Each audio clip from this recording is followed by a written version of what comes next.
Por supuesto, ok. Hola, muy buenas tardes. Soy Maciel Requena de Venezuela y hoy estoy representando a la Red Latinoamericana de Familias y la Red Mundial de Familia, una red que complementa y suma a familias de toda la América Latina y ahora queremos que del mundo entero también. Somos madres y familias de personas con discapacidad múltiple y sordoceguera que durante años nos hemos preparado para poder enfrentar los grandes desafíos que tiene vivir con una persona con sordoceguera. Pero hoy nos acompañan 6 mujeres maravillosas, 6 mujeres que dentro de sus roles y cargos en esta materia de discapacidad han dado lo mejor que tienen para nosotros las familias y las familias para que otros que pasan por este camino puedan también aprender a vivir en bienestar.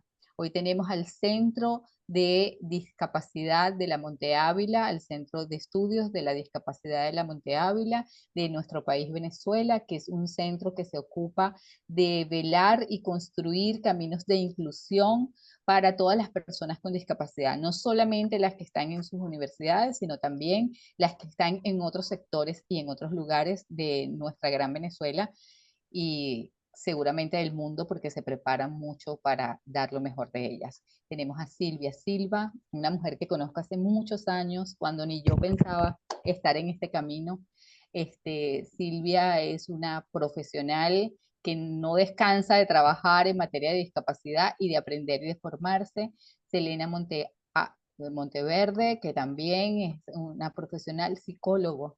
La profe Silvia, profesora, Selena es psicólogo, pero son grandes maestras, y Tibaire Labrador, todas de la Universidad Monte Ávila, todas formadas en materia de discapacidad, todas grandes defensoras de la inclusión, de que un mundo posible es mejor a través de que todos hagamos lo que tenemos que hacer en materia de inclusión. Después tenemos a Chile, Bolivia y Paraguay, donde tenemos a nuestra querida Marta, a nuestra querida Aide y a nuestra querida Natalia, madres emprendedoras, luchadoras, conocedoras del tema, con hijos con complejidades de discapacidad, pero a pesar de todo eso, han retomado este camino y han dado el ejemplo de que las familias podemos ser el primer sistema de inclusión que tenga ese hijo con discapacidad, todas formadas en la materia para estar hoy aquí y hablar de derechos humanos en dos marcos, en el marco del Día Internacional de los Derechos Humanos y en el marco del Día Internacional de las Personas con Discapacidad. Seguimos caminando y defendiendo los derechos de las personas con discapacidad porque la inclusión es posible si todos nosotros nos hacemos seres inclusivos. Vamos a comenzar con Tibaire Labrador, Selena Monteverde y Silvia Silva, que nos van a hablar de todo lo que tiene que ver con los derechos humanos en el marco de la Convención Internacional de los Derechos para las Personas con Discapacidad. Gracias por estar aquí. Grandes amigas, más que grandes profesionales y grandes mamás, grandes amigas. Gracias por aceptar el desafío de estar hoy aquí. Estas cámaras son todas suyas.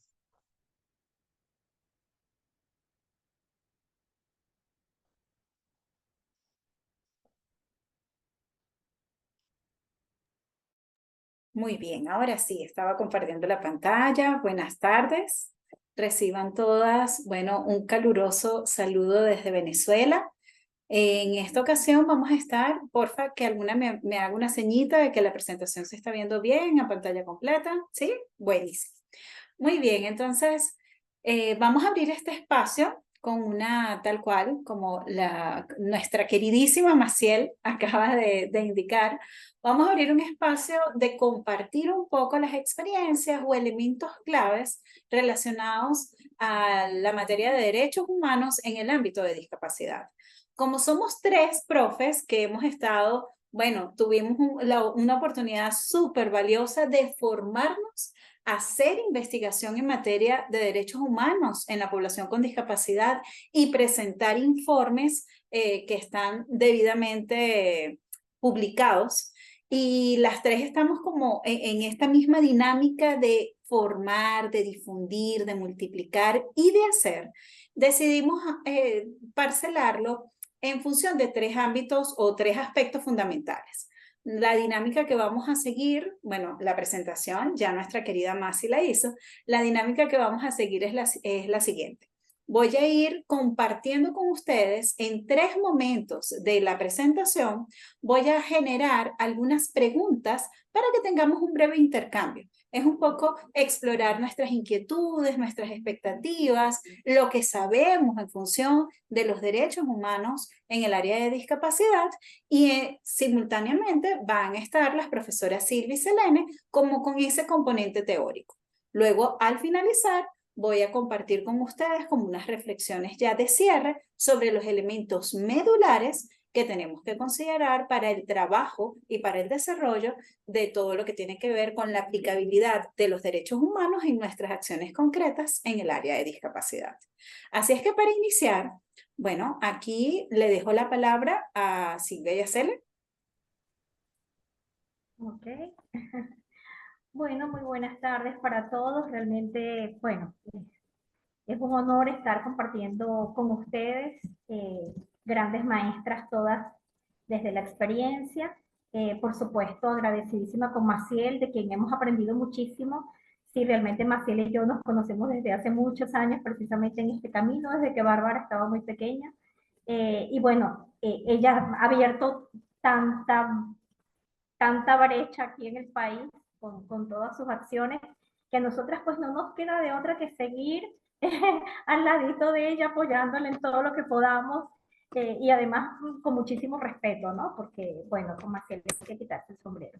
Así que, bueno, todas contentísimas de estar con Maciel. Como les decía Tibaire, vamos a conversar algunas cositas que estuvimos ya nosotros poniéndonos de acuerdo como generalidades que posiblemente ustedes pues manejan o conocen, pero que nos parece importante darle como el contexto, ¿no? Porque si vamos a hablar de derechos humanos, tendríamos que partir de lo que nos dice ese documento internacional que nos da un piso a todos los países del mundo, ¿no? Que es la Convención de los Derechos de Personas con Discapacidad. Entonces, quisiéramos comenzar por allí. Tiva, no sé si puedes por favor poner la lámina número 3, que ya entraríamos en el tema un poquito para ir viendo algunas cosas muy generales que luego las pudiéramos ver como más en la práctica a través de esas preguntas que les va a generar en algunos espacios ahora Tibaire, ¿no? ¿Quieres No esta, se, Silvia? ¿Esta? no se mueve, Tiba, yo no veo que se mueva. Ah, Estamos en la sí. primera todavía. Ah, no, ya la había pasado. Voy a dejar de compartir y vuelvo a compartir para que se pueda mover. No se preocupe. Ok,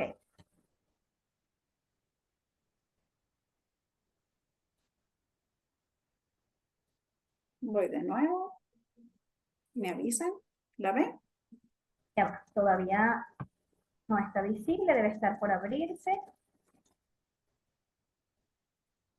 Ajá, aquí ya abrió la que tiene que ver con la convención, ¿no? ¿Sí? Ok. Todas la vemos, ¿verdad? ¿Sí? Convención Sí, allí. Ok, esa. muy bien. Definición de la discapacidad. ¿Va? Comenzaríamos por allí, ¿no? Bueno, como les dije antes, esto es como un repaso porque estoy segura de que ustedes lo manejan, pero es importante que siempre lo tengamos como muy en cuenta, ¿no? Y partir de lo que dice la convención, que son como los últimos acuerdos, ¿no? A los que se ha llegado en el mundo y que seguramente van a avanzar y van a evolucionar, como ha evolucionado todo esto que tiene que ver con la discapacidad. Antes no se pensaba de la discapacidad como se piensa hoy en día y todavía seguramente quedará pues mucho camino por recorrer. Pero por los momentos estamos manejando una definición desde la ONU que nos dice que las personas con discapacidad, pues como está allí escrito en la lámina, son aquellas que tienen diferentes niveles de funcionamiento, tanto a nivel pudiera ser físico, como psicosocial, como intelectual, como sensorial. Y fíjense que la discapacidad nos dice, perdón, la definición nos dice a largo plazo, ¿ok? Este tipo de niveles de funcionamiento. Pero lo más interesante para nosotras es lo que dice luego allí subrayado en color azul, ¿no? O resaltado en azul. Dice que al interactuar con diversas barreras, cuando estas personas interactúan con diversas barreras, se impide su participación plena y efectiva en la sociedad en igualdad de condiciones con las demás. Es decir, que cuando eso ocurre, cuando la persona que pueda tener alguna condición, por ejemplo, sensorial o física o intelectual, se encuentra con un contexto que le obstaculiza desarrollarse, avanzar, realizarse, ¿no? Justamente en ese desencuentro es que ocurre la discapacidad. Y esto nos parece a nosotras que es fundamental. ¿Saben que nos ha pasado en muchas actividades de formación, sobre todo con profesionales, por ejemplo, con maestros, con psicólogos, que cuando ven esto y entienden que la discapacidad ocurre es cuando el contexto es el que pone las barreras, la perspectiva de la gente cambia, porque deja de colocar la discapacidad dentro de la persona para entonces pasar a enfocar la mirada fuera de ella y ubicarla en el contexto. Y eso nos parece que ha sido un aporte interesantísimo de esta convención. Bueno, esto lo generó el propio movimiento de personas con discapacidad en el mundo, ¿no? Pero que la convención lo haya recogido porque precisamente a lo que nos llama es a ver entonces mi responsabilidad como contexto, sea educativo, sea cultural, sea deportivo, sea el que sea, familiar, por ejemplo, ver mi responsabilidad y qué barreras estoy poniendo yo, que a veces hasta ni cuenta me doy. Para entonces poder disminuirlas y en la medida de lo posible eliminarlas, de manera que entonces esa participación plena y efectiva, que es un derecho de cualquier persona en el mundo, pues también pueda ser un derecho disfrutado por las personas con discapacidad. Entonces, por eso es que abajo resumimos como esas letricas negras que están abajo de esta lámina, como una fórmula que dice discapacidad es igual a diferentes niveles de funcionamiento más el entorno, ¿sí? Eh, Nosotras, como les comentaba, siempre hacemos mucho énfasis en esto porque eh, tenemos que sacar esa mirada y más bien como ponerla fuera para poder darle la dimensión que se merece este asunto, ¿no? De la discapacidad. Entonces, bueno, partiendo de ese concepto que está en la convención y de allí se desprende todo lo que la convención entonces plantea. Todo sale a partir de allí, de poner la mirada en el contexto. Y entonces pudiéramos pasar a la siguiente lámina, por favor, Tibaire, para ver un poquito eh, algunas cositas muy breves que tiene la convención, que ustedes como lo saben muy bien, es un tratado internacional que protege los derechos de las personas con discapacidad, que es aprobado por la ONU en el año 2006. Pero fíjense, su gran propósito, su gran misión, su objetivo, es que pretende que todos los países que firmaron, que además son aproximadamente unos 180, y esto tiene el dato curiosísimo de que el primer día que salió, 160 países firmaron ese mismo día esta convención, luego se agregaron otros más, ¿no? Pero fue como abrumador el que los países firmaran un compromiso como este justo el mismo día de su promulgación. Entonces, que estos países asuman un compromiso de integración e inclusión de las personas con discapacidad en la sociedad. O sea, lo que la convención quiere, lo que la ONU quiere, es que de verdad asuman el compromiso, cada uno de estos estados, ¿no? Busca entonces promover, proteger y asegurar, fíjense que son tres cosas bien importantes, el goce pleno y en condiciones de igualdad de todos los derechos humanos y libertades fundamentales de las personas con discapacidad. Y para tratar de promoverlo, protegerlo y asegurarlo, despliega pues toda una cantidad de artículos, todo un articulado en diversos campos que agrupan todos los derechos y van proponiendo como acciones para que los estados, bueno, pongan su mirada allí y enfoquen entonces un camino de acción. Lo más interesante me parece a mí es que los estados revisan cómo va el cumplimiento de esta convención y llaman como a un examen, y se llama así, un examen a cada uno de los países. Y les dice, bueno, vengan a ver, vengan acá, yo quiero que me presenten un informe de cómo va el cumplimiento de la convención en su país en este último año. Y entonces los estados tienen que elaborar todo su reporte. Pero lo mejor de todo es que ellos no se conforman nada más que lo que la gente, los estados informan, sino que nosotros, la gente de la sociedad civil que nos hemos organizado, esa es la importancia de movimientos como el de ustedes, por ejemplo, también podemos elevar lo que se llama el informe sombra o informe alternativo, que es otro informe que levantamos bajo las mismas premisas que tiene que aportar el Estado, pero lo levantamos desde nuestra observancia, desde nuestra experiencia y con nuestros argumentos. Entonces es interesantísimo porque la ONU lee el Estado, pero también nos lee a todos nosotros.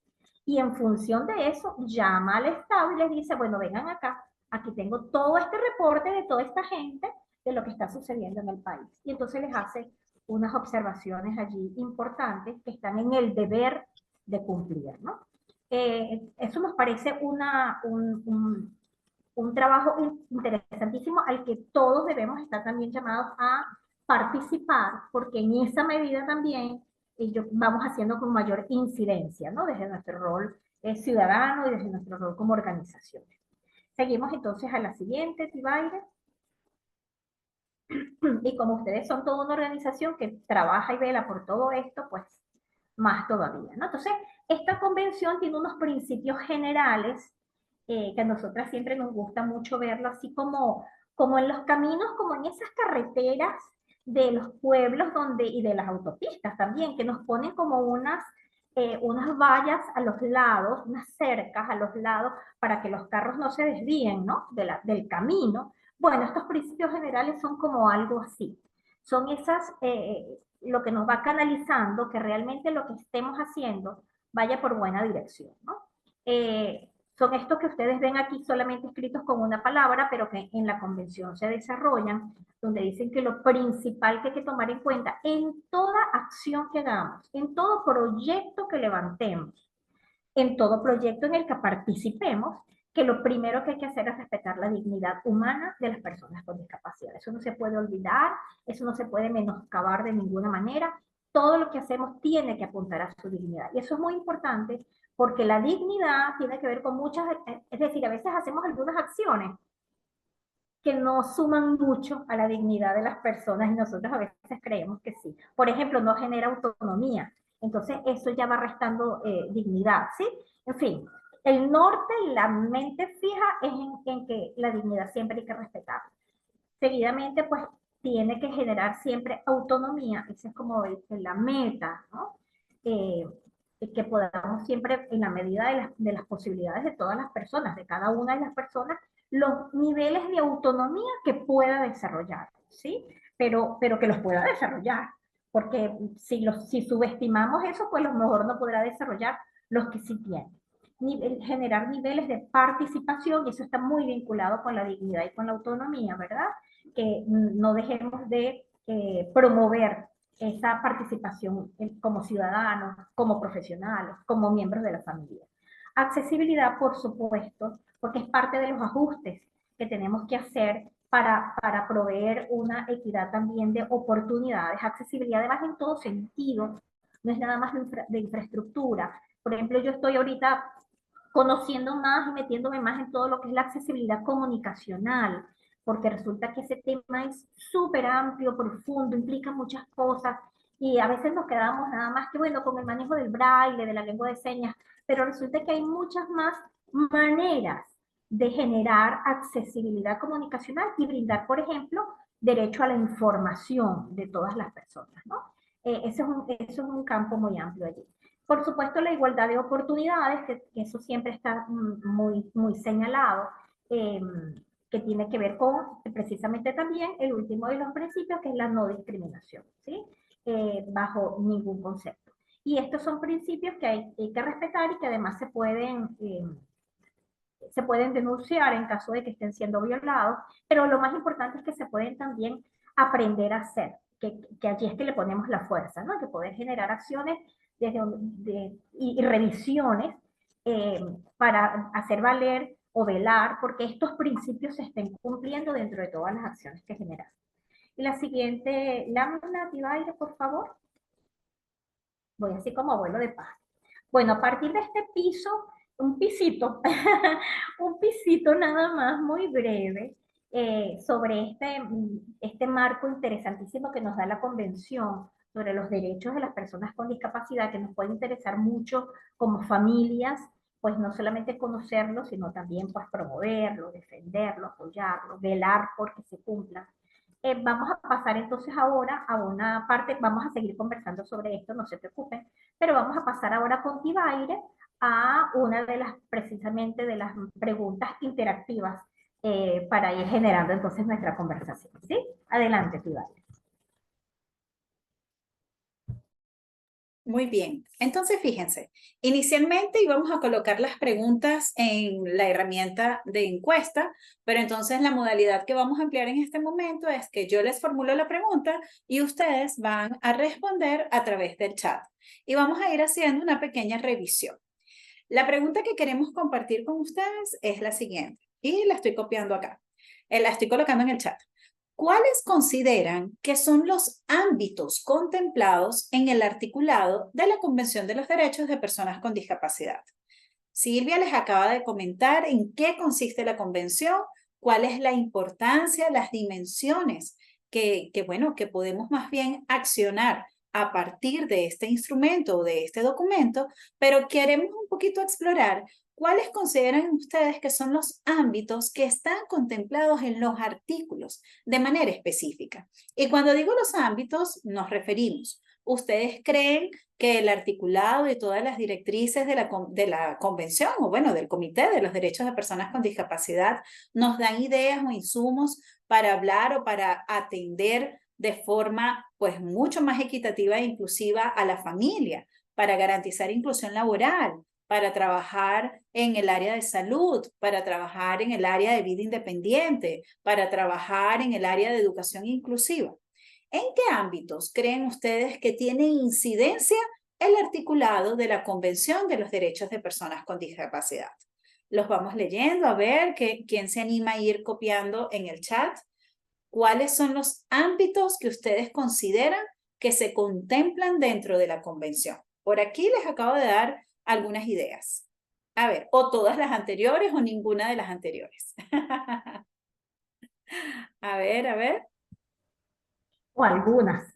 O algunas. A ver, todos están así como muy expectantes. A ver, unas 2, 3 personas que se animen. ¿Cuáles ámbitos consideran? Ya las mencioné algunos: familia, salud, inclusión laboral, vida independiente, educación, por supuesto. Ajá, Aide menciona educación, es decir, que en el articulado de la convención nos vamos a encontrar con elementos que garantizan el derecho a la educación de las personas con discapacidad. Natalia incorporó trabajo, muy bien. Salud, excelente, Aide, muy bien. Bueno, aquí fíjense, lo que vamos a explorar en esta siguiente parte, vamos a ver, miren, Andy escribió un parrafito. Aplica para salud, educación, trabajo, en particular la rehabilitación integral para poder lograr una vida independiente. Excelente, Andy, muchísimas gracias. Incorporaron recreación, derecho a la vida independiente. Muy bien.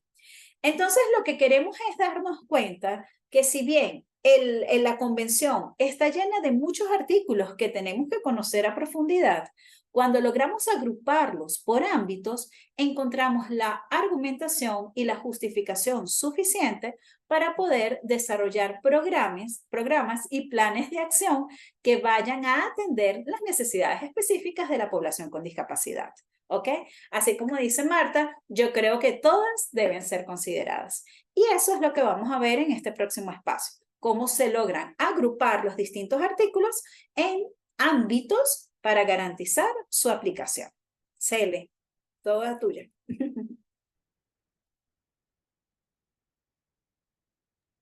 Muy buenas tardes. Para mí es un placer, más que un placer, un gran honor estar aquí con ustedes. Entonces, bueno, vamos a entrar de lleno a la convención. Ya estamos en la próxima lámina. Quería explicarles un poquito que estos ámbitos están agrupados por nosotros y lo hicimos con una intención muy didáctica. En realidad, cuando vemos la convención, cuando la leemos completa, hay otros ámbitos que están que forman parte de los 50 artículos, pero que por supuesto por cuestiones de tiempo, pues no podemos ir por uno de ellos. Entonces los ámbitos de los que vamos a hablar el día de hoy son familia, educación inclusiva, laboral, accesibilidad, participación, derechos legales, salud, mujeres, niños y niñas. ¿Ok?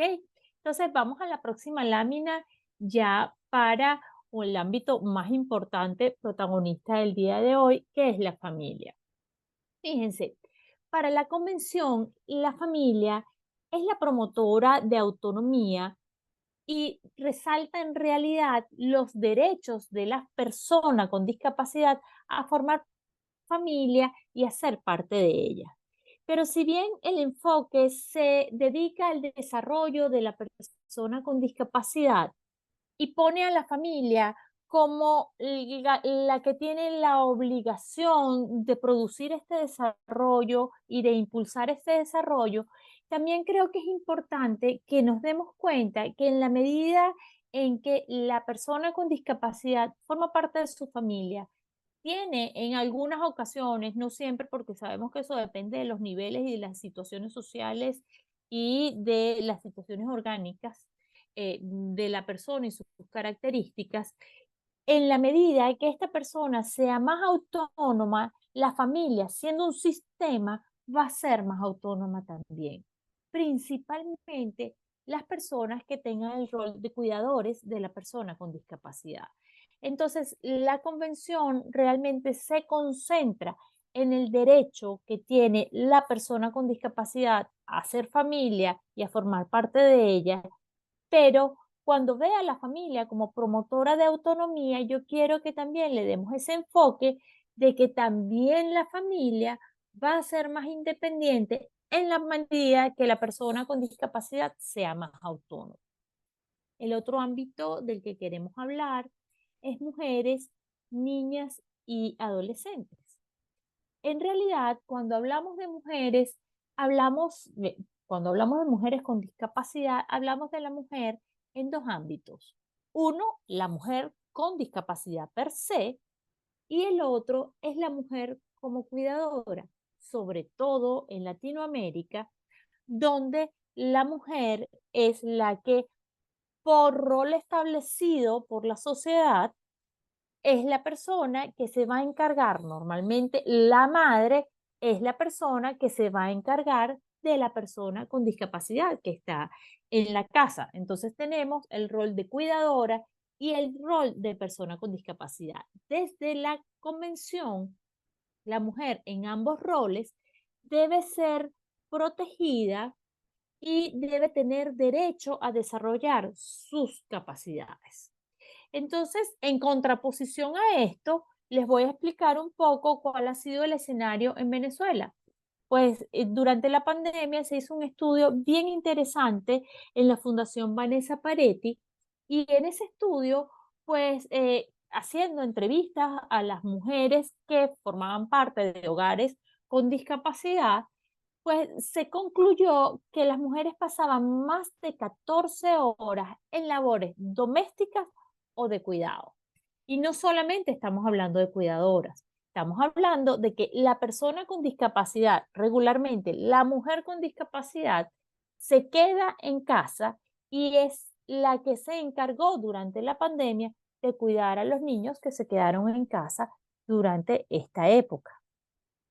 Y estamos hablando también de los cuidadores que también pasaban 14 horas o más dedicados solamente a trabajos domésticos y al cuidado de niñas o de la otra persona con discapacidad que estuviera en el hogar. Entonces, ¿cuál es la situación que se desarrolla en todo esto? Que entonces, tanto la cuidadora como la persona con discapacidad pierden esa oportunidad de desarrollarse, de desarrollar sus capacidades y de ser más autónomas.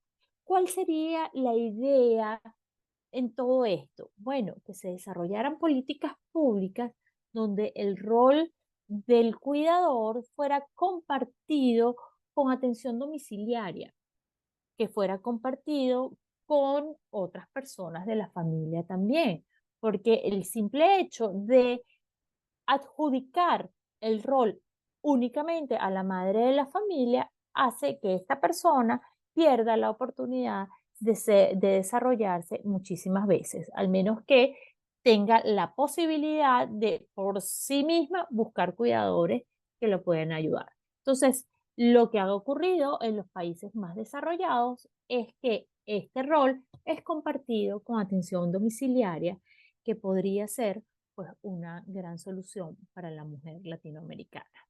Vamos al próximo, los próximos dos ámbitos. Vamos a hablar entonces del ámbito laboral. Entendemos también que dependiendo de el nivel de la discapacidad y dependiendo de las situaciones contextuales, la persona con discapacidad podrá trabajar. La idea es que este trabajo se pueda lograr para que la persona con discapacidad pueda llevar una vida plena y pueda ser lo más independiente posible y que tenga la oportunidad de un trabajo digno, sin discriminación en la selección ni en la remuneración, y con la aplicación de ajustes y adaptaciones que sean idóneos para la característica de esta persona. Entonces, podemos entender que estas oportunidades se pueden dar, como son, dependiendo de la situación y de las características de la discapacidad, en un empleo protegido o en un empleo con apoyo. Siempre vamos a tener que entrenar al contexto, siempre debería haber una persona que se entrene para poder trabajar con la persona con discapacidad, para poderla supervisar y para poderla apoyar. Pero también está la idea del trabajo protegido en el que una institución que conoce la discapacidad y las características se asocia con la empresa y entre los dos le dan trabajo, que puede ser un trabajo simple, más mecánico, Y dependiendo estaba de... retrocediendo, que yo estoy avanzando. Total que me detuve hasta que el sonido eh, hay como una interrupción, estoy oyendo, pero bueno, sigamos.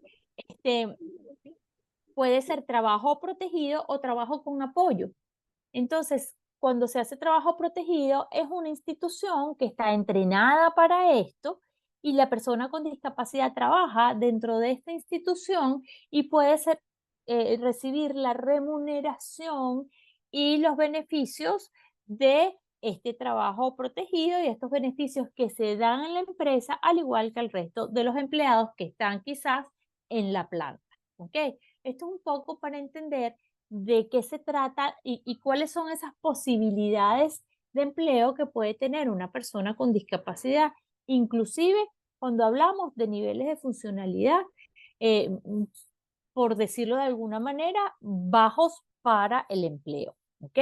Siempre, de alguna manera, si conocemos a la persona, podemos buscar cuál es el tipo de empleo que sea más idóneo para esta persona, de manera que la selección y la aplicación de ajustes sean las que se deben hacer.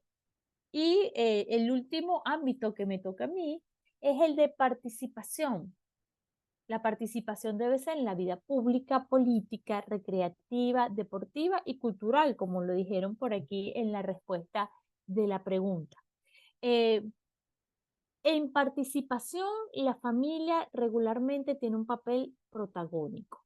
Ha sido la familia la que históricamente ha jugado ese papel de presentar las necesidades de la persona con discapacidad para que haya una transformación de las políticas públicas y de la legislación de los países. Entonces, cuando hablamos de participación, es para que la familia y la persona con discapacidad pueda tener espacios cada vez más amplios en la sociedad y lleguemos al el momento en que la persona con discapacidad pueda ser protagonista en diferentes áreas de la ciudadanía, no solamente las que tengan que ver con discapacidad, sino en todas las áreas, porque esto es lo que es una verdadera inclusión. Le doy el pase a Silvia para que siga con los ámbitos. Nos vemos dentro de un rato. Sí, gracias, Cele. Sí, estos 4 primeros ámbitos que tocó Selene continúan con otros más. Eh, Entre ellos está, como pueden ver allí en la lámina, la educación inclusiva. Bueno, tema para todos nosotros en familia, pues álgido, fundamental, complejo y que ha venido pues atravesando también por todo un proceso, ¿no? Eh, de unos inicios desde la exclusión y luego pues ya no los excluimos, pero los incorporamos a medias en ambientes diferentes, diferenciados, y responde más a un modelo quizás como de marginación. que todavía se ve en muchos países. Pero bueno, son pasos que se van dando para tratar de irnos acercando progresiva y paulatinamente a un deber ser que la convención nos está invitando a que demos pasos un poquito más acelerados, que es el de la educación inclusiva, ¿no? Es decir, trascender un poco los modelos de integración que se han venido dando en muchas partes del mundo, que es que aquellas personas con discapacidades que reúnan como ciertos perfiles para beneficiarse del currículum de la escuela ordinaria, de la escuela regular, como es llamada en diversos países, sobre todo de Latinoamérica, entonces son ellos los que pueden ir a integrarse a la escuela regular, ¿no? Y no todos.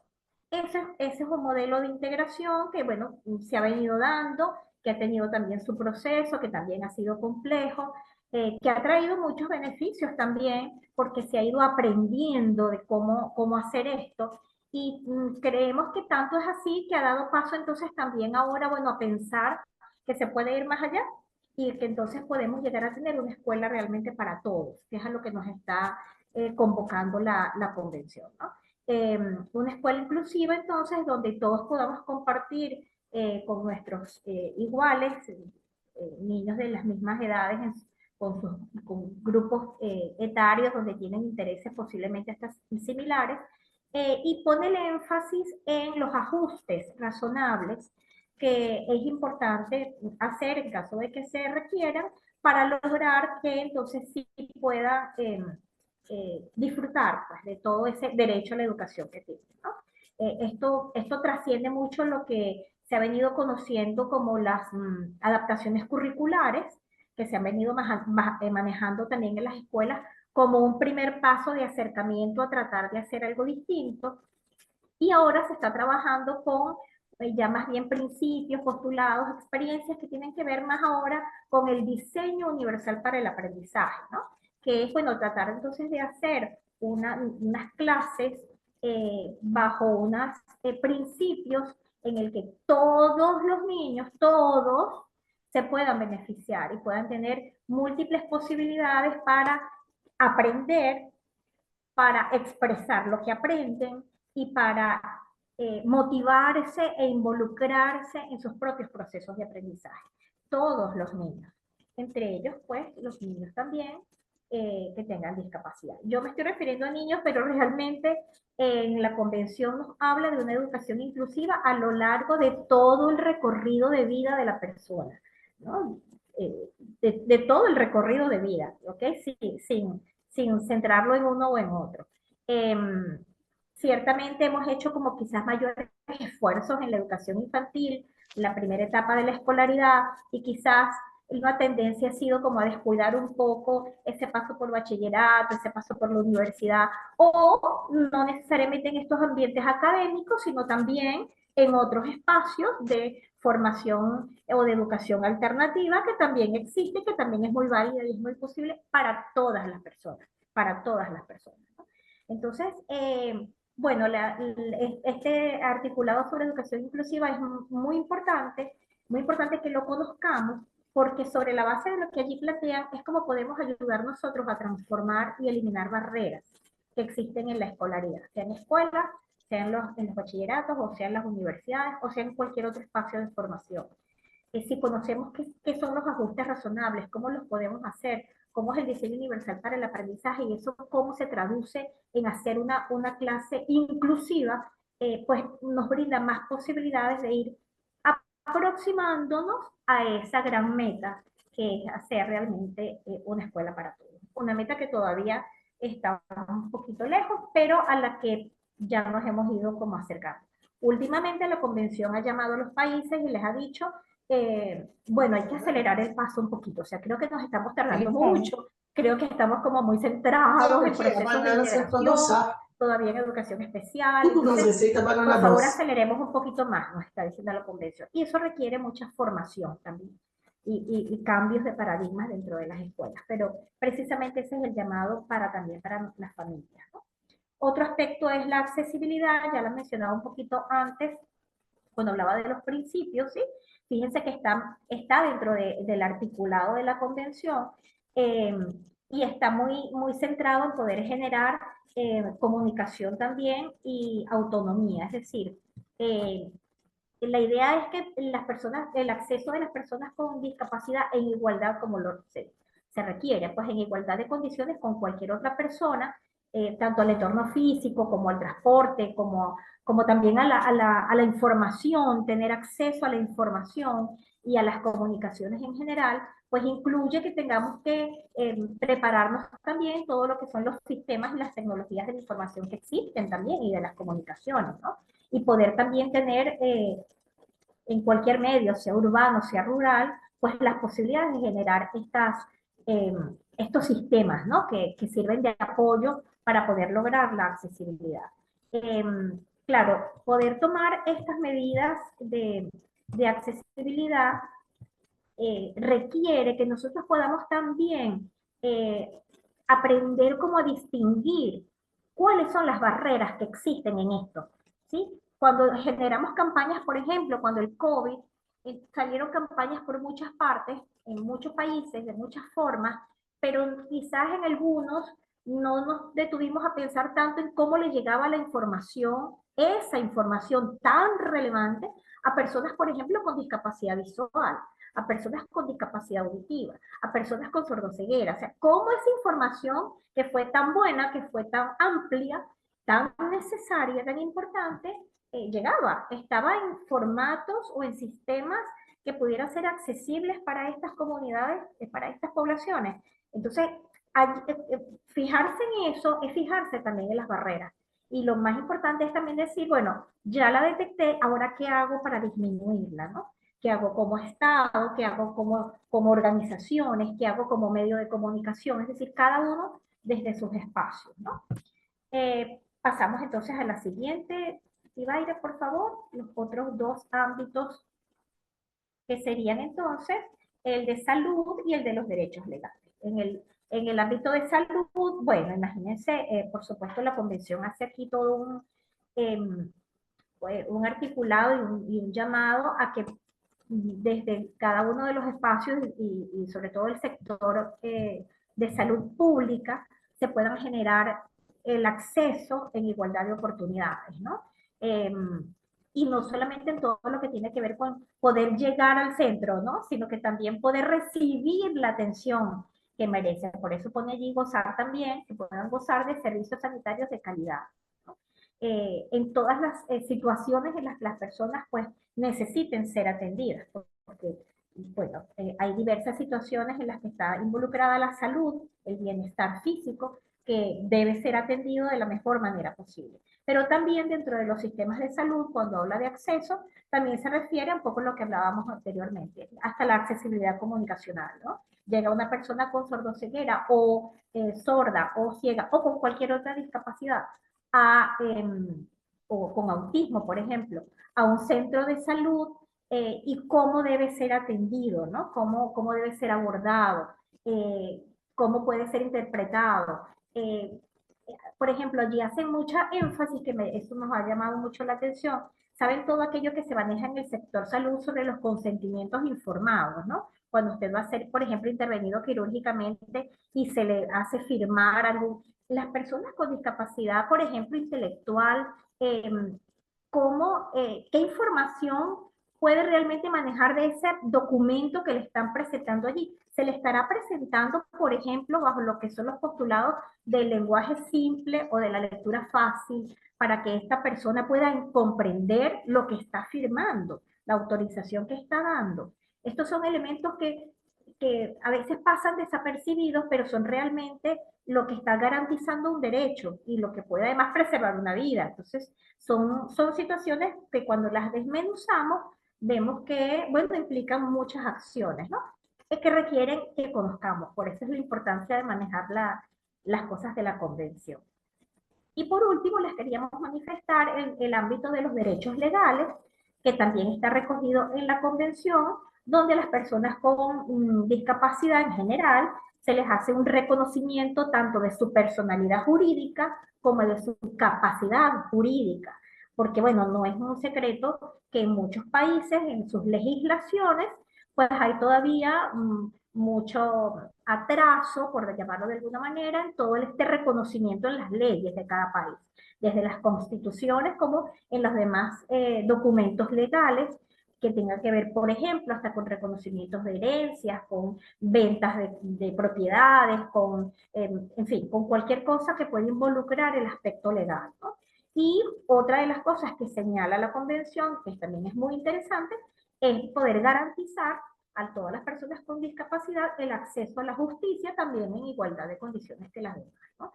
Y es la misma situación cuando hablamos de acceso, pues de accesibilidad incluso comunicacional, cuando una persona llega a un juicio, por ejemplo, si fuera el caso, si puede gozar entonces de los beneficios de una interpretación, por ejemplo, en lengua de señas, si fuese el caso, de su situación, ¿no? Que pueda entonces comunicarse y pueda ser realmente interpretado en lo que quiere manifestar. Eso por poner un ejemplo, ¿no? Pero a eso precisamente se refiere la convención, que todas las personas puedan tener ese reconocimiento y esa posibilidad de acceso, ¿no? Para poder entonces sí disfrutar de los elementos de la justicia.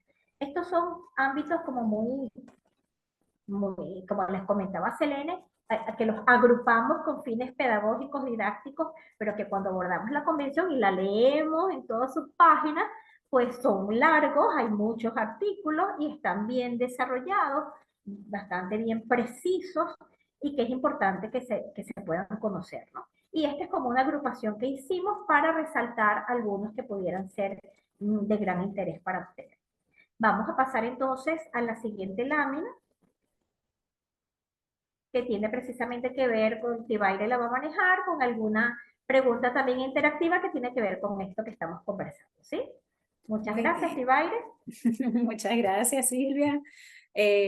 Muy bien. Como Silvia acaba de mencionar, este fue un trabajo que hicimos donde agrupamos los artículos en distintos ámbitos. Pero fíjense que hay un factor en común, que es que lo mencionaron tanto Selene como Silvia, que es el valor que especialmente tiene la familia en la promoción, en la defensa, en la articulación y en el accionar de todos los programas que van en beneficio de la población con discapacidad. Así es que en este sentido, la segunda pregunta que queremos que compartamos unas reflexiones muy breves serían: ¿qué acompañamientos podemos brindar a las familias para minimizar las barreras y ampliar las oportunidades de madres, padres, cuidadores y personas con discapacidad para la inclusión social? Porque aquí hemos estado hablando de, bueno, qué importante es conocer los artículos de educación inclusiva, cuán importante es garantizar el acceso a la salud, al desarrollo de la vida independiente, pero sabemos también que para que todo esto ocurra, pues es necesario generar no solamente políticas públicas, sino una serie de programas que en la mayoría de los casos está quedando muy en manos de las organizaciones de la sociedad civil, y que necesitamos brindar ese apoyo a la familia para que todo esto se pueda materializar. Pero entonces queremos identificar de forma como muy concreta qué acompañamientos creen ustedes que hace falta brindar a las familias para que todo esto se pueda cumplir. Los escuchamos. Bueno, Maciel, qué bueno. Miren, Maciel dice qué buena pregunta, qué maravilla. Ya con eso, una de mis maestras, porque mis maestras han sido Silvia, Selene y Maciel. Y bueno, imagínense ustedes, qué maravilla. A ver, ¿qué acompañamientos necesitan ustedes como familia para que podamos ampliar esas oportunidades y que la madre pueda tener una vida más independiente, que la madre se pueda desarrollar, pueda tener salud, pero que también el joven o el niño con discapacidad que creció, se convirtió en un joven adulto, pueda realmente tener una vida un poco más independiente y además garantizar un entorno, entre todos se garantiza un entorno que promueva la inclusión social? ¿Qué acompañamientos necesitarían? Natalia dice la información oportuna, muy bien. Eso es fundamental. El conocer después de ese diagnóstico, después de esa atención oportuna, tener todo lo necesario para poder adquirir la información que se requiere es importantísimo. Marta, ya le vamos a dar la palabra a otra de mis maestras, que pude conocer en una formación con AECID, justamente centrada en diseño universal para el aprendizaje. Así es que nuevamente nos encontramos por aquí, es una maravilla. Mucho compromiso. Las familias en este camino de la discapacidad nos sentimos muy solos. Por eso hacemos la pregunta, querida Marta.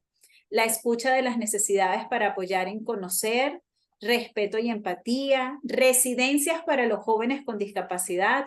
Allí vamos a tener oportunidad de hablar sobre las residencias, agruparnos con otras familias muy cercano a los grupos de apoyo, que es una iniciativa que se está fortaleciendo también en Venezuela. No, en Brasil percibo que las familias están saturadas y buscan siempre acompañamiento, será. Hay que ir viendo allí. Lislet, concienciación en el ámbito laboral. Profe Graciela, ¿tienes la palabra? Hola, buenas tardes. Disculpen que he ingresado tarde, es muy interesante lo que he podido escuchar de Silvia. Y mientras la escuchaba su presentación y hablaba del tema de salud, yo pensaba cuán desprotegidas que están las familias. En una situación muy reciente, no hablemos de los niños, ¿no? Eso ya sería otro tema por separado. Recientemente un amigo con una discapacidad visual tuvo un ACV y ha quedado en este momento con una fascia expresiva y con una parálisis de su lado izquierdo. Déjenme que les comparta que está recibiendo terapia física y terapia del lenguaje, pero no se le está dando un medio de comunicación. Ustedes saben perfectamente que la persona con discapacidad visual, la vía de comunicación es la auditiva. Entonces, realmente está resultando una situación ya no de madre, sino una situación para su esposa muy desafiante porque no están encontrando un modo de comunicación. Entonces, creo que los profesionales tenemos la obligación de formarnos más y más cada día. Y si no sabemos, tener la humildad para pedir ayuda al que sabe. Y no quedarnos mirándonos el ombligo, como que tenemos la respuesta para todo.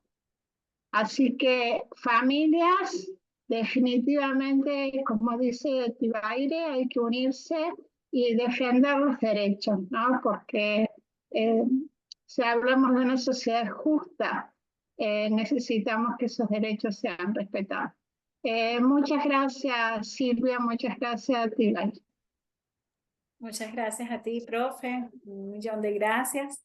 Y sí, ciertamente, sigue siendo la familia quien atiende en primera instancia a su población, a su familiar con discapacidad, pero los primeros que necesitan el apoyo y todo el acompañamiento y atención para poder lograr no solamente la atención de la población con discapacidad, sino una sociedad realmente sana y con gran bienestar, ¿no? Así es que bueno, ahora voy a darle la palabra a Selene. Vamos a escuchar, porque fíjense, ¿por qué le doy la palabra a Selene antes de llegar allí? Acabamos de preguntar en el chat, bueno, ¿qué acompañamientos necesita la familia de la persona con discapacidad? Y mencionamos muchos aspectos, mencionamos acompañamiento en el nivel de información oportuna, en la concienciación en los ámbitos, sobre todo en el aspecto laboral, en conocer mi derecho a la salud, a lo mejor a la inclusión laboral, a la educación. Pero, ¿qué pasa con los proyectos de vida? Tenemos un factor importantísimo de acompañamiento que nos puede guiar una ruta más certera de esa familia con un miembro con discapacidad a través de los proyectos de vida. Y en eso Selene nos los va a explicar de manera magistral. Selene. Mil gracias por esa presentación. Bueno, sí, vamos a hablar de proyecto de vida. El proyecto de vida no solamente le pertenece no es solamente una necesidad de la persona con discapacidad, sino también de la familia con discapacidad. Cuando levantamos información y vamos un poco a una información más cualitativa, más de las realidades de cada una de las familias, pues nos damos cuenta que la mayoría de las veces, tanto los cuidadores como la persona con discapacidad carecen de proyecto de vida. La carencia de proyecto de vida pues trae muchísimos problemas, entre otros, la falta de metas y objetivos en la vida que, bueno, nos sirven como motivadores y como empuje para que la familia se pueda desarrollar. Entonces vamos a la próxima lámina.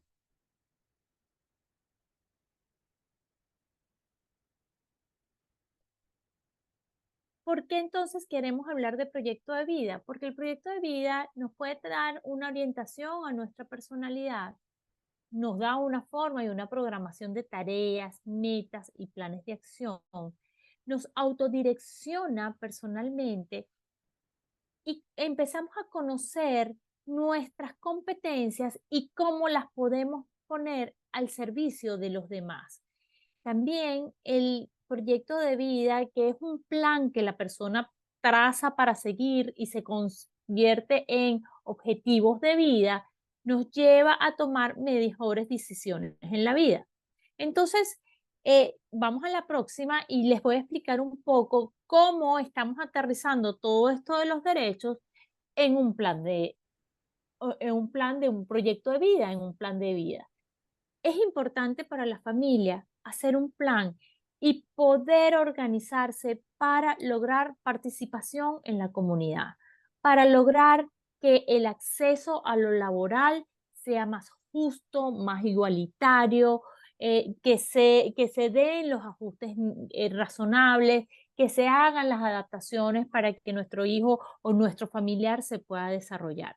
Cuando nosotros hacemos un proyecto de vida y cuando la persona con discapacidad tiene un proyecto de vida adecuado a quién es, y por eso hablamos de autoconocimiento, tenemos que saber nosotros cuál es nuestra meta, cuáles son nuestras habilidades y qué es lo que queremos desarrollar y qué es lo que quiere desarrollar la persona con discapacidad, y solamente comunicándonos con ella lo podemos saber, pues podemos entender el contexto y las posibilidades que nosotros tenemos que o podemos desarrollar y si podemos llegar a esas metas que nos estamos planteando. Ahí, reconociendo nuestras propias habilidades, nosotros vamos a empezar a trabajar en pro de ese proyecto, vamos a diseñar metas propias, va a elevarse nuestra autoestima y por supuesto se va a incrementar la autonomía, que es el principio fundamental de todos estos derechos de los que hemos hablado durante la tarde de hoy. El proyecto de vida es muy importante y el proyecto de vida le da mucho empuje a la persona para desarrollarse. El proyecto de vida no debe ser nada más basado en desarrollar situaciones orgánicas, en desarrollar habilidades en el otro, sino también en desarrollar habilidades en nosotros mismos y que tengamos una vida lo más plena y autónoma posible. Vamos a la próxima lámina en la que Tibaire va a hacer una pregunta sobre, no sé, la próxima pregunta. Muchísimas gracias por su atención. Bien, así es. Muchísimas gracias, Ellen. Y ya para cerrar, voy a compartir con ustedes un enlace para que compartan, por favor, sus respuestas a la siguiente interrogante. Ya se las voy a colocar.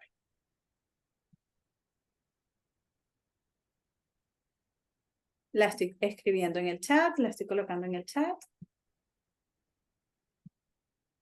Y pueden ir formulando también cualquier duda o inquietud que quieran, lo pueden compartir por este espacio.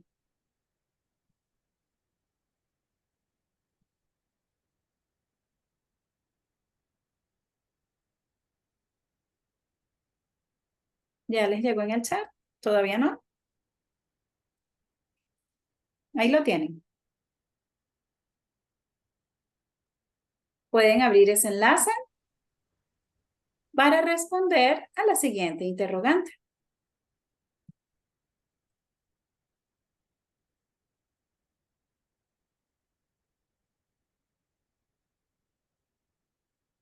Vamos a ver quiénes han ingresado.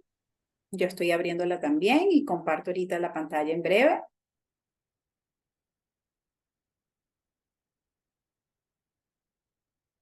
No quiero compartir la pantalla hasta que no tengamos alguna respuesta por allí colocada. Pueden hacer clic en el enlace que les dejé en el chat para que puedan compartir sus respuestas. Allí van a leer la pregunta. Y ahorita cuando abra se les leo también en voz alta.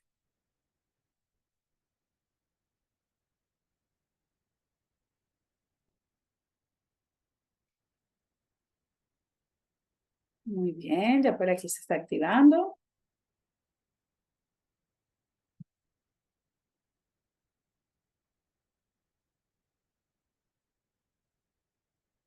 Y creo que voy a poder compartir ya. Alguno que no haya podido abrir el enlace también puede compartir sus comentarios a través del chat.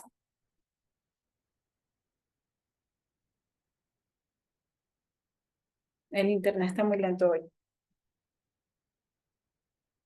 Va abriendo, pero está lentísimo. El gran tema principal es qué nos llevamos de la sesión de hoy, pero tiene particularmente una pregunta que dice así.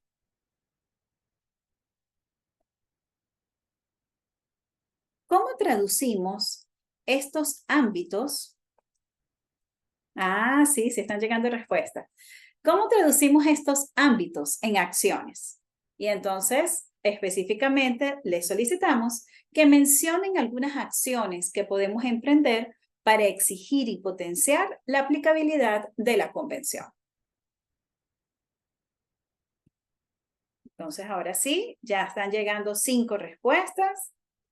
Voy a compartir pantalla para que puedan ver las respuestas que nos están llegando. Y a la luz de todo lo que hemos ido conversando en este breve periodo, pues fíjense cómo ustedes como participantes nos han ido ofreciendo estas reflexiones finales. ¿Cómo traducimos estos ámbitos en acciones? En primer lugar, alguna de ustedes menciona informar, sensibilizar, unir fuerzas entre las familias. También nos dicen unirse y generar propuestas desde las más sencillas, impulsadas entre familiares y las propias personas con discapacidad. También mencionan herramientas para lograr su integración social, adaptaciones para las personas con discapacidad. Crear redes de apoyo con incidencia política, súper importante. Por eso hacíamos la mención de lo del informe Sombra y de todo el trabajo que nos tocó precisamente compartir en función de agrupar un poco en los artículos, en los ámbitos que hoy les presentamos para poder establecer redes de apoyo, establecer alianzas, establecer esos espacios o esas redes que permitan viabilizar acciones que tengan incidencia en la vida pública y en la vida política. Crear residencias en el espacio público y en las organizaciones no gubernamentales, sensibilización a la sociedad desde las palabras de las familias e información. Unir todas las agrupaciones por los mismos derechos.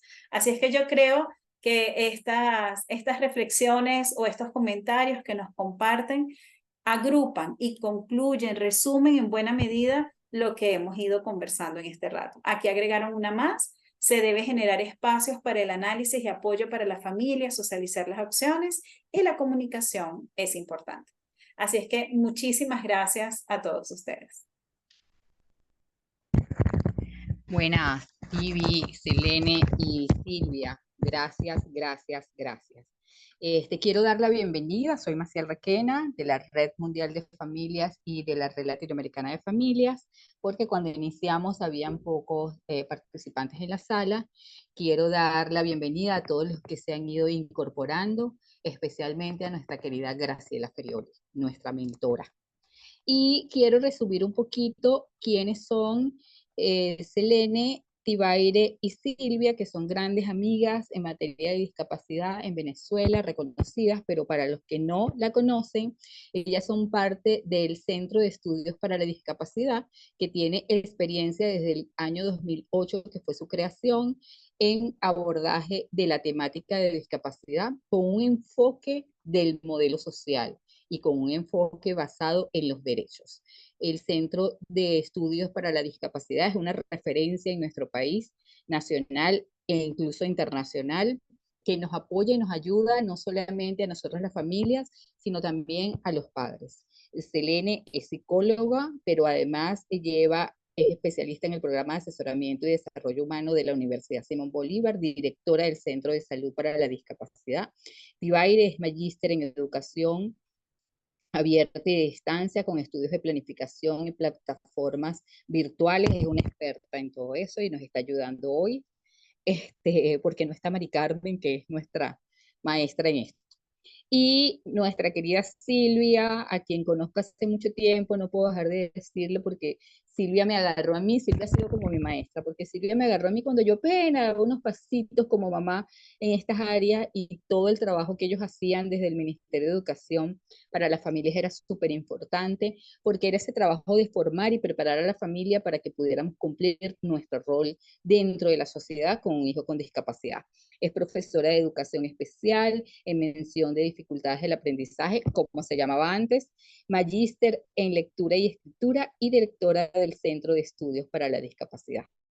Gracias, gracias, gracias por siempre estar aquí al lado de esta causa, al lado de nosotras las familias, grandes amigas. Muchísimas, muchísimas gracias. Mil gracias Y a ti, ahora, Graciela, por la oportunidad. no, por favor, a ustedes por ser tan bellas y tan grandes.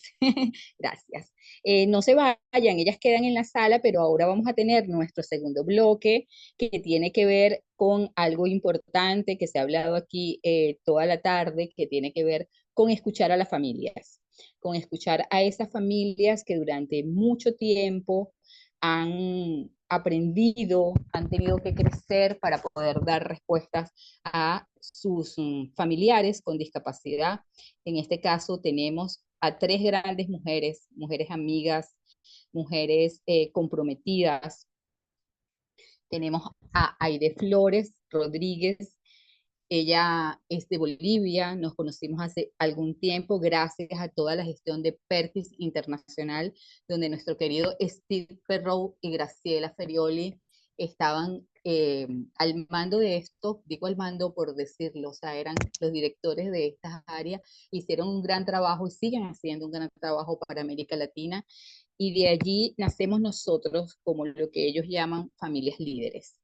Aide Flores, licenciada en Ingeniería Petrolera, especialista en Educación Superior Tecnológica, trabaja hace más de 7 años en gestión académica, es mamá de Carlos Leonel, quien fue prematuro y tiene retinopatía del prematuro. Forma parte de la Fundación Apréciame en Bolivia, forma parte de nuestra red latinoamericana de familia y hoy viene a hablarnos junto con Marta Castillo, mamá de Óscar, sordociego de 27 años, madre líder trabajando en talleres para padres y familias, con necesidades múltiples y sordoceguera, es de Chile, y también vamos a tener a Natalia Ojeda, quien es la mamá de Alejandro y tienen un gran currículo de experiencia laboral en todo lo que tiene que ver con inclusión, con la promoción de fundaciones, con discapacidad, con direcciones de atención, pero sobre todo Natalia es una mujer súper emprendedora y Natalia hasta se atreve a escribir libros en materia de discapacidad para orientar a esos que todavía están en ese camino de la aceptación y de cómo se digiere esto de tener un hijo con discapacidad y de enfrentarnos a una sociedad y a una América Latina que todavía no está preparada para asumir este riesgo, para asumir este reto, perdón. Los dejo con ellas tres. Va a comenzar primero Natalia y hemos generado algunas preguntas que ellas van a ir respondiendo para que ustedes puedan visualizar los desafíos que todavía enfrentamos en América Latina, pero también en el mundo. Y luego vamos a venir con las preguntas y las respuestas. Hola, las dejo con Natalia. Hola, muy buenas tardes a todos, a todas. Espero que estén muy bien. Bueno, yo soy Natalia Ojeda, como me presentó Maciel, mamá de Alejandro. Alejandro es un joven de 18 años, muy feliz y emprendedor. Em, lo que estaban hablando las profesionales me pareció demasiado importante y quiero remarcar sobre eso algunas cuestiones que tomé nota y que capaz que nos puedan servir como, yo siempre digo que cuando participo en estos espacios es un poco para que me haga clic así la cabeza y tenga una idea y tenga algo más para hacer y pueda aportar desde algún lugar. Em, lo que decían los profesionales es demasiado interesante y demasiado importante en el sentido de que hay una gran desinformación. Eso es importante remarcar. Todavía tenemos una desinformación en América Latina, ¿sí? Todavía no sabemos lo que es cuando hablamos de discapacidad múltiple, cuando hablamos de sordoceguera, ¿sí? Entonces, esa desinformación, ese desconocimiento, ¿verdad? Hace que no podamos actuar en consecuencia. Otra cosa que anoté es el tema de las organizaciones de familias, ¿verdad? Acá hay una organización de familia que es que yo estuve trabajando muy de cerca, igual seguimos trabajando, que es la Asociación Braille, ¿verdad? Que es una asociación de familias justamente que se había creado en su momento porque no existía un espacio educativo para sus hijos, ¿verdad? Entonces necesitamos más las familias. Hay una falta de capacitación docente en mi país, de formación docente. Nuestros docentes quieren hacer las cosas, tienen predisposición, pero necesitan la especificidad. ¿Por qué estamos hablando de la especificidad? Porque cuando hablamos de inclusión, hablamos de participación. Entonces, si nosotros no le damos las herramientas a nuestros docentes para que puedan entender, para que puedan reflexionar acerca de qué o cuál o qué ajuste razonable puede hacer, el chico, el niño, el joven va a estar sentado y esa va a ser toda la participación. Entonces, no hay participación. Entonces, es una cuestión de etiquetas nomás cuando hablamos de inclusión. Entonces, esa es una cuestión que realmente me preocupa, me preocupa realmente, porque necesitamos más capacitación específica para nuestros docentes. También hablaba de que en Paraguay se hizo un censo hace un tiempo atrás, y en el censo no se tuvo en cuenta la discapacidad múltiple ni la sordoceguera. En consecuencia, ¿cómo vamos a trabajar las políticas públicas cuando somos invisibles? Entonces, ahí vamos de vuelta a las familias, ¿verdad? Y lo que hablaban que hay como, tome nota de lo que es un poco el informe alternativo, que me parece demasiado importante, que debemos hacer llegar. Y ahí hay un desconocimiento también de las familias. Las familias tienen miedo, las familias recelan, las familias no quieren hablar, porque es como si fuera que se les está haciendo, como si fuera que se les está haciendo un favor el que le den la bienvenida a sus hijos en la escuela, entonces no quieren nomás generar problemas, no vamos nomás a generar problemas. Y lo que estamos haciendo es solamente hablar de los derechos, nada personal. Entonces, me parece súper interesante esto de este informe alternativo. Y en Paraguay tenemos una ley que es súper buena, que es la Ley de Educación Inclusiva. Sin embargo, todavía tenemos alguien creo que tiene el micrófono abierto. Ahí está. Sin embargo, cuando hablamos de educación inclusiva, cuando ustedes estaban presentando específicamente esa área, realmente a mí me queda como una cuestión, tengo así como varios pensamientos, ¿verdad? Porque es importante que podamos avanzar hacia esa educación inclusiva, esa donde podemos estar todos en un espacio. Pero me queda una cuestión que acá no existe, que es la revisión curricular. Hay que hacer una revisión curricular. No es, vamos a incluirle, está en la misma sala. Hay que trabajar esa malla curricular para toda la vida, a lo largo de la vida. Entonces, ¿qué pasa? Hablamos de inclusión en la primaria, se incluye en la secundaria, y después, ¿qué pasa? Rebota en las partes técnicas, ¿sí? No puede ir a una tecnicatura, no puede estudiar educación física. Tengo el caso de una persona, por ejemplo, con síndrome de Down, que pasó todos los estamentos, pero ¿qué pasa? Llega en la etapa terciaria y no le dan ninguna respuesta y se queda en la casa, ¿verdad? Entonces, esas son algunas realidades que yo puedo contarles, que son palpables. Hay muchos esfuerzos que se están haciendo, muchas instituciones que trabajan bien. Sin embargo, necesitamos más y necesitamos ese empuje desde las familias, ¿verdad? Entonces, es demasiado importante ese trabajo en conjunto, ese trabajo sostenido.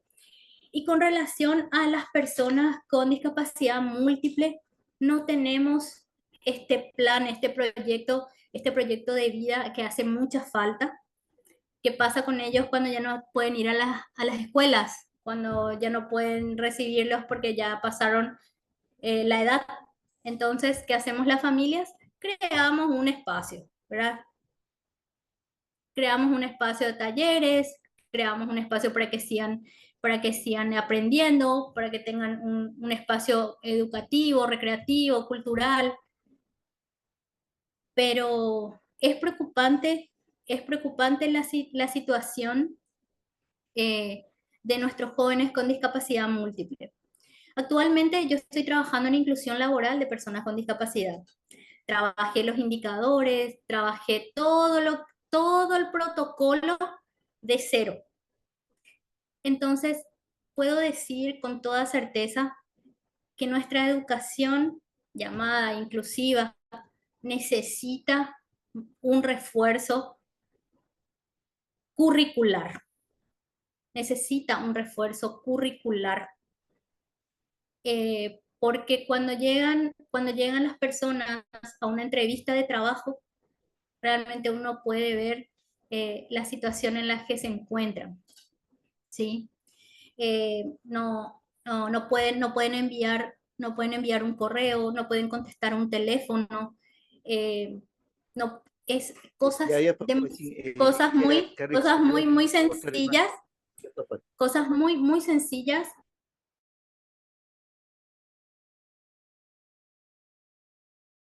De ver eso porque yo trabajé en un formulario funcional, ¿verdad? De acuerdo a su discapacidad, de acuerdo, ¿verdad? al puesto ocupacional, de acuerdo a la ocupación para la cual se llamó. Entonces, de acuerdo a eso, se hicieron los parámetros, se hicieron los indicadores, trabajé las entrevistas. Sin embargo, tienen así de papel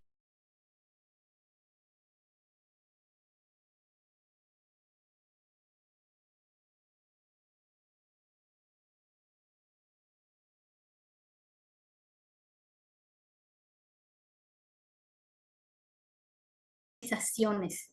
Las familias también tenemos que empujar a esas organizaciones que hoy día están recibiendo un dinero para realizar las formaciones, porque así tienen de papeles, pero no pueden hacer un mínimo trabajo de auxiliar de secretaría.